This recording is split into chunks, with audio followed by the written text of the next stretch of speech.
ನಮಸ್ಕಾರ, ನೀವು ನೋಡ್ತಾ ಇದ್ದೀರಾ ಏನ್ ಸಮಾಚಾರ. ನಾನು ಸಬಾ ಹಕೀಂ. ಪ್ರಮುಖ ಸುದ್ದಿಗಳನ್ನು ನೋಡೋಣ. ಮೊದಲಿಗೆ ಹೆಡ್ಲೈನ್ಸ್. 2 ದಿನಗಳ ರಷ್ಯಾ ಪ್ರವಾಸದಲ್ಲಿ ಪ್ರಧಾನಿ ಮೋದಿ. ಮಾಸ್ಕೋಗೆ ಬಂದಿಳಿದ ನಮೋಗೆ ಅದ್ಧೂರಿ ಸ್ವಾಗತ. ದಾಂಡಿಯಾ ನೃತ್ಯದ ಮೂಲಕ ಅನಿವಾಸಿ ಭಾರತೀಯರಿದ್ದಲು ಸ್ವಾಗತ.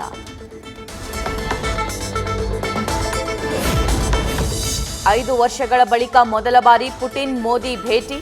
ರಷ್ಯಾದ ಪುಟಿನ್ ನಿವಾಸದಲ್ಲಿ ಮೋದಿಗೆ ಔತಣಕೂಟ. ಚಹಾ ಸೇವಿಸುತ್ತಾ ಮೋದಿಯನ್ನ ಹೊಗಳಿದ ರಷ್ಯಾ ಅಧ್ಯಕ್ಷ.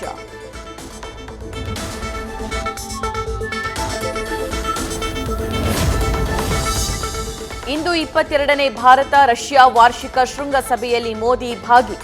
ಉಭಯ ದೇಶಗಳ ಬಾಂಧವ್ಯ ವೃದ್ಧಿ ಬಗ್ಗೆ ಮಾತುಕತೆ. ಭಾರತೀಯ ಸಮುದಾಯ ಜೊತೆಗೂ ಮೋದಿ ಸಂವಾದ.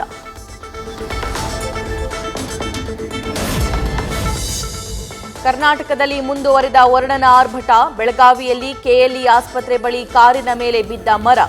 ಅದೃಷ್ಟವಶಾತ್ ತಪ್ಪಿದ ಭಾರೀ ದುರಂತ, ಕಾರು ಜಖಂ. ಕರಾವಳಿ ಭಾಗದ ಜಿಲ್ಲೆಗಳಲ್ಲಿ ಮುಂದುವರೆದ ವರುಣನ ಅಬ್ಬರ. ದಕ್ಷಿಣ ಕನ್ನಡ ಜಿಲ್ಲೆಯ ಎಲ್ಲಾ ಶಾಲಾ ಕಾಲೇಜಿಗೆ ರಜೆ. ಉತ್ತರ ಕನ್ನಡದಲ್ಲಿ 2 ತಾಲೂಕಿನ ಶಾಲಾ ಕಾಲೇಜಿಗೆ ರಜೆ ಘೋಷಣೆ. ಹಾರಂಗಿ ಜಲಾನಯನ ಪ್ರದೇಶದಲ್ಲಿ ಉತ್ತಮ ಮಳೆ ಹಿನ್ನೆಲೆ ಮುನ್ನೆಚ್ಚರಿಕಾ ಕ್ರಮವಾಗಿ ಜಲಾಶಯದಿಂದ ನೀರು ಬಿಡುಗಡೆ. ಜಲಾಶಯಕ್ಕೆ ಪೂಜೆ ಸಲ್ಲಿಸಿ ನದಿಗೆ ನೀರು ಬಿಟ್ಟ ಶಾಸಕ ಮಂತರ್ಗೌಡ. ಕುದುರೆಮುಖ ಸೇರಿದಂತೆ ಮಲೆನಾಡಿನಲ್ಲಿ ಮತ್ತೆ ಭಾರೀ ಮಳೆ. ಅಪಾಯ ಮಟ್ಟದಲ್ಲಿ ಹರಿಯುತ್ತಿರುವ ಭದ್ರಾ ನದಿ. ಹೊರನಾಡು ಕಳಸಾ ಸಂಪರ್ಕಿಸುವ ಹೆಬ್ಬಾಳೆ ಸೇತುವೆ ಮುಳುಗಡೆ ಭೀತಿ. ಪ್ರತಾಪ್ ಆತ್ಮಹತ್ಯೆಯಿಂದ ಆಘಾತಕ್ಕೊಳಗಾದ ಬಿಸಿ ಪಾಟೀಲ್. ಪ್ರತಾಪ್ ಮನೆ ಮಗನಂತೆ ಇದ್ದ ಅಳಿಯ. ರಾಜಕೀಯವಾಗಿಯೂ ಬಿಸಿ ಪಾಟೀಲ್ಗೆ ಬಲಗೈಯಾಗಿದ್ದ ಪ್ರತಾಪ್.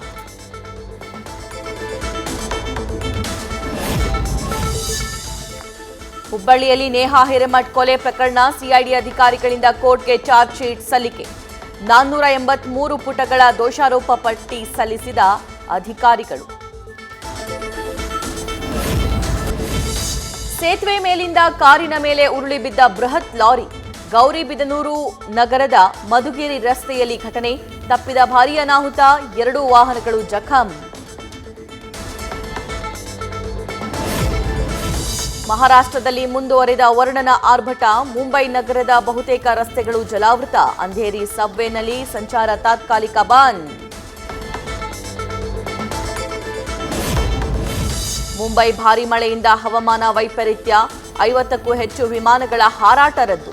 ರಾಯಗಢ್ ಜಿಲ್ಲೆಯಲ್ಲಿ ಶಾಲಾ ಕಾಲೇಜಿಗೆ ರಜೆ ಘೋಷಣೆ.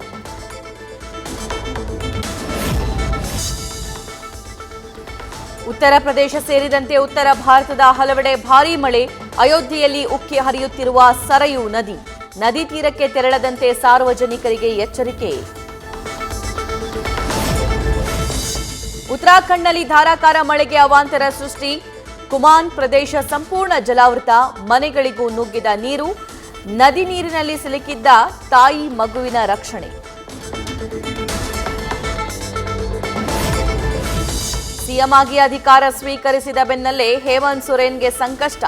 ಜಾಮೀನು ಪ್ರಶ್ನಿಸಿ ಸುಪ್ರೀಂ ಕೋರ್ಟ್ಗೆ ಮೇಲ್ಮನವಿ ಸಲ್ಲಿಕೆಗೆ ಮುಂದಾದ ಇಡಿ. ಅಕ್ರಮ ಹಣ ವರ್ಗಾವಣೆ ಕೇಸ್ನಲ್ಲಿ ಜಾಮೀನಿನ ಮೇಲೆ ಹೊರಗಿರುವ ಸೊರೇನ್. ಮಣಿಪುರಕ್ಕೆ ಪ್ರಧಾನಿ ನರೇಂದ್ರ ಮೋದಿ ಬರಲೇಬೇಕು. ಹಿಂಸಾಪೀಡಿತ ರಾಜ್ಯಕ್ಕೆ ಭೇಟಿ ನೀಡಿದ ರಾಹುಲ್ ಆಗ್ರಹ. ಮೋದಿ ವಿದೇಶ ಪ್ರವಾಸದ ಬಗ್ಗೆ ಜೈರಾಮ್ ರಮೇಶ್ ಲೇವಡಿ.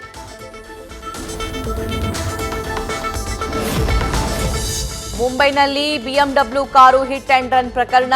ಆರೋಪಿ ಮಿಹಿರ್ ಶಾ ತಂದೆ ರಾಜೇಶ್ ಶಾಗೆ ಜಾಮೀನು. ಮಿಹಿರ್ ಬಂಧನ ವಿಳಂಬಕ್ಕೆ ಮೃತ ಪತ್ನಿಯ ಪತಿ ಅಸಮಾಧಾನ.